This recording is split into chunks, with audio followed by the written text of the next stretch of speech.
Hallo, schön, dass du eingeschaltet hast. Herzlich willkommen auf meinem Kanal.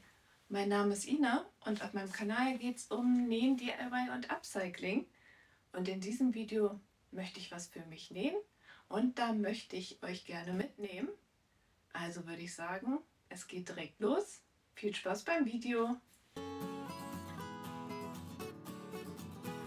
In diesem Video nähe ich 3 Sachen und los geht's mal mit der Nummer 1.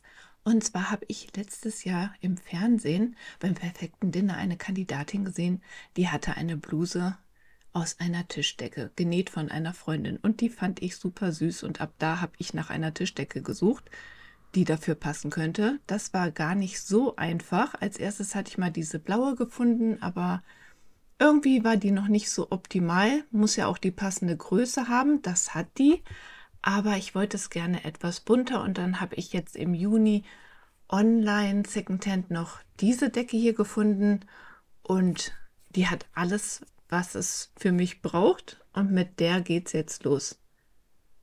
So sieht die aus, schöne Farben.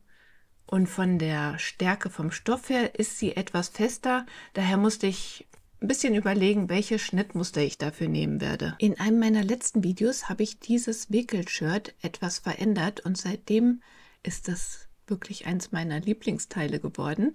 Und ich denke, der Schnitt passt auch super für die Stoffqualität von der Tischdecke. Den habe ich hier aus dieser Zeitschrift, gibt es aber auch noch online. Das Schwierigste, wirklich das Schwierigste an der ganzen Sache war natürlich, wie lege ich das Schnittmuster auf? Wie rum? Wie soll ich es zuschneiden? Also ich hatte schon ausgemessen, dass die eine Hälfte der Tischdecke für das Rückenteil reicht und diese Seite hier habe ich halt für Vorderteil. Aber ja, wie lege ich es auf? Da habe ich schon einige Zeit rumprobiert. Natürlich, ja gut, das ist bei jedem Stoff so, es gibt keine zweite Chance und es sollte mir halt wirklich gut gefallen. Also, erst dachte ich so, aber dann habe ich noch mal überlegt und habe es doch so rum aufgelegt. Der erste Schnitt, echt, der fiel mir ein bisschen schwer. Ich kann es ja auch nicht nachbestellen, aber dann ging es ratzfatz. Einfach erstmal schon mal das eine Vorderteil ausgeschnitten. Das brauche ich jetzt. Für das zweite Vorderteil nehme ich jetzt nämlich nicht den Papierschnitt, sondern ich schneide das genauso nach dem Vorderteil zu. Das heißt, ich lege das rechts auf rechts und genau passend mit dem Muster. So kann ich auch sicher sein, dass es symmetrisch ist.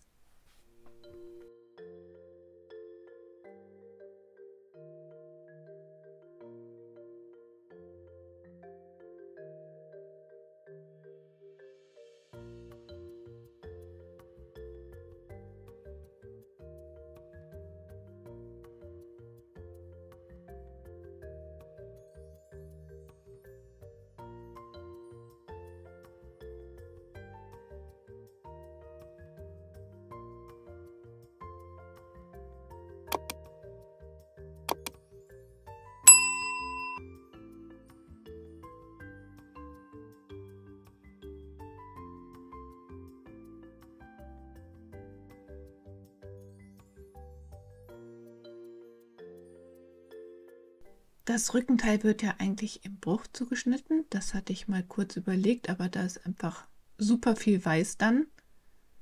Und daher werde ich das auch einzeln zuschneiden. Deshalb muss ich natürlich hier 1 cm Nahtzugabe am Rücken dazugeben. Genauso wie an allen anderen Schnittkanten auch. Außer am Saum, da gebe ich gar nichts hinzu, weil ich das ja kürzer haben will, so wie aus dem letzten Video.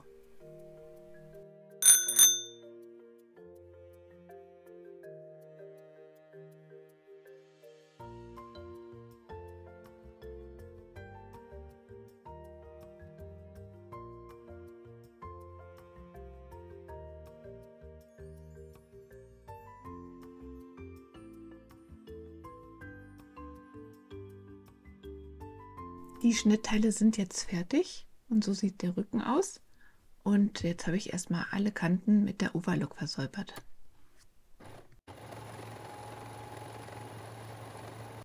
Als erstes musste ich nun natürlich das Rückenteil zusammennähen. Dafür habe ich das einfach rechts auf rechts gelegt, genäht, Nahtzugaben auseinander und dann konnte ich die restlichen Teile genau nach Anleitung aufeinander klammern und nähen und natürlich auch schön bügeln.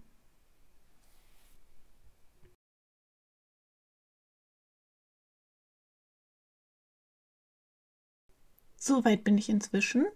Das ist für das Bindeband. Jetzt fehlt noch das Bindeband und da habe ich zum Glück aus der Mitte noch genug Stoff zusammenbekommen, um ein langes und ein kurzes Band zu nähen. Das ist ja auch anders als im Schnittmuster vorgesehen, weil ich das nicht so oft rumgewickelt haben möchte. Ich habe das Band auch etwas schmaler genäht, damit das Ganze auch noch ausreicht und das finde ich, glaube ich, auch ein bisschen schöner. Vor allen Dingen, wenn der Stoff etwas dicker ist. Das nähe ich jetzt noch fest. Für das Schrägband, womit der Ausschnitt versäubert wird, musste ich diesen Kissenbezug nehmen. Und so sieht das jetzt aus.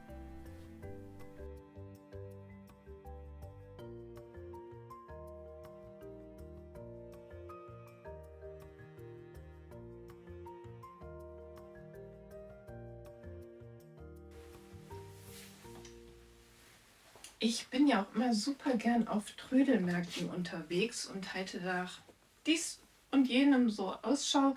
Also natürlich kaufe ich super gerne Kissenbezüge, aber halt auch Kleidung, entweder wenn ich sie sofort so anziehen kann oder ich gucke auch nach dem Material. Und da ist mir diese Weste über den Weg gelaufen sozusagen auf einem 2-Euro-Stand. Also ich liebe ja Jeans, sieht man ja irgendwie. Diese Steppoptik und es ist auch relativ viel Fläche. Also es ist eine große Jeansjacke. Da habe ich direkt gedacht, daraus nähe ich mir eine Tasche. Und das mache ich jetzt auch. Als Futter brauche ich noch Stoff.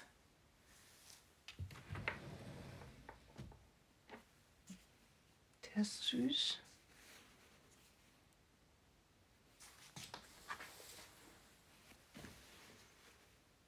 Das finde ich schon mal super süß eigentlich. Was meint ihr?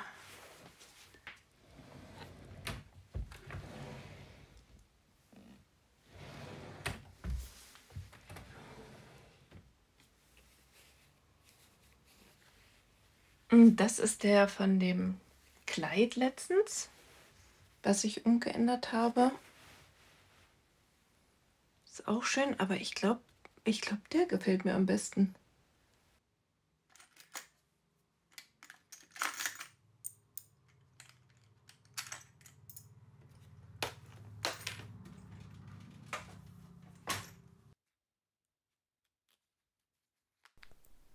Wenn ich Innentaschen mit Reißverschluss nähe, dann nehme ich immer gerne die von den Kissenbezügen, die ich da abschneide für die Kissentasche. Da habe ich schon einige und da ist immer eine passende Farbe dabei. Dann muss ich noch eben schauen, wie lang der ist. 24 cm schneide ich das schon mal direkt zu.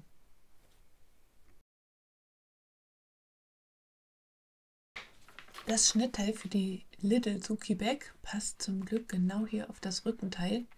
Und die beiden längeren Teile werde ich dann am Vorderteil auflegen können.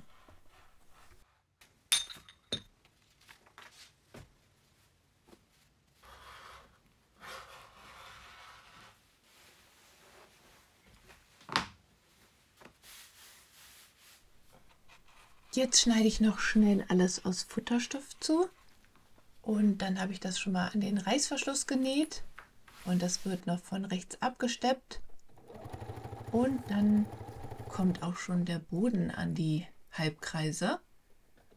Dafür fange ich erstmal an der Mitte an und da kommt die Naht, hier sind die Einschnitte. Die komplette Anleitung gibt es natürlich auf meinem YouTube-Kanal und das Schnittmuster dazu, das biete ich in meinem Shop an.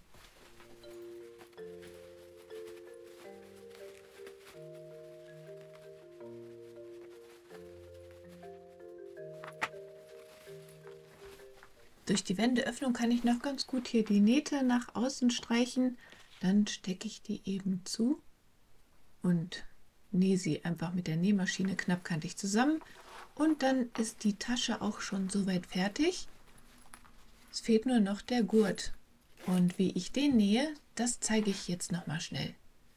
Als erstes schiebe ich das Gurtband durch die Leiterschnalle und lege das so um den mittleren Steg. Dann klappe ich das einmal um und klammer das auf dem langen Gurtband fest und nähe das mit 2 Streifen oder einem Viereck, ganz wie man mag. So ist das jetzt festgenäht.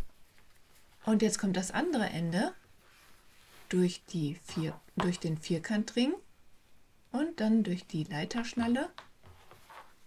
Das hat sich hier einmal verdreht, so dass das Geklappte halt auf der Innenseite liegt. Jetzt ist das richtig und dann fädel ich das Ende durch die Leiterschnalle, dann durch den zweiten Vierkantring, so von außen, und klappe das Ende wieder einmal um, so 1-2 cm. Dann kommt das auf das lange Gurtband. Jetzt kann man das festklammern und dann mal eben aufeinander nähen. Die Tasche ist fertig und so sieht das Ganze jetzt aus. Getragen. Blau zu Blau mag ich auch super gerne. Es ist eine richtig schöne Größe, die Little Suki Bag. Und aus Jeans hatte ich die kleine noch nicht. Nur die große. Das Schnittmuster enthält ja 2 Größen. Wenn ich mal was mehr mitnehmen möchte, dann nehme ich natürlich die große oder irgendeine von meinen anderen Taschen. Und bei der großen hast du noch die Möglichkeit der Unterteilung. Das ist im Schnittmuster mit drin. So kann man halt kleinere Jeansstücke auch verwenden und dann so in unterschiedlichen Blautönen einen schönen Effekt erzielen. Jetzt kommt noch Teil Nummer 3. Ich wollte mal wieder was mit meinen Viskoseresten machen und schon super lange wollte ich diesen süßen Stoff benutzen. Das ist ein Oberteil, was ich auf dem Trödelmarkt gekauft habe. Und ja, ich nähe mit Viskoseresten und mit Teilen, die ich einfach so auf dem Trödelmarkt gekauft habe, um den Stoff zu benutzen. Und dann mache ich erstmal so einen Mustermix. Ich habe mir vorher die Stoffe schon so ein bisschen farblich zusammengesucht, wie ich das halt auch letztes Jahr in dem Video für den Pyjama Shorty gemacht habe. Das Video verlinke ich mal hier oben rechts. Und diese 6 Teile habe ich jetzt zugeschnitten. Die sind alle gleich groß.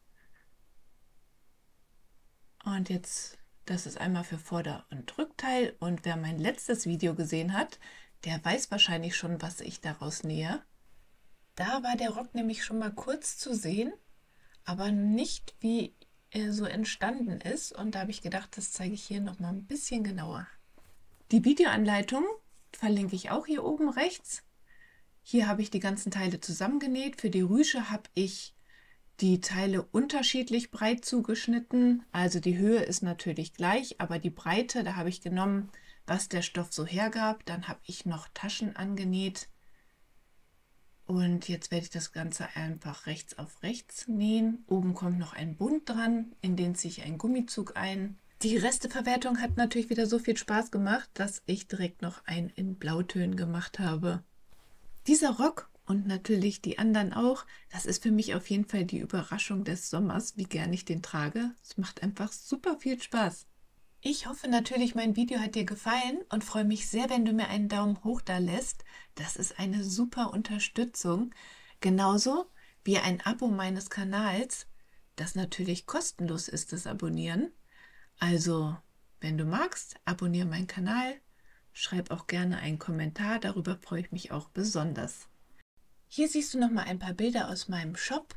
Dort biete ich Schnittmuster an, von denen auch einige Freebooks sind. Also wenn du Lust hast, klick doch mal rein. Vielen Dank fürs Zuschauen und bis dann!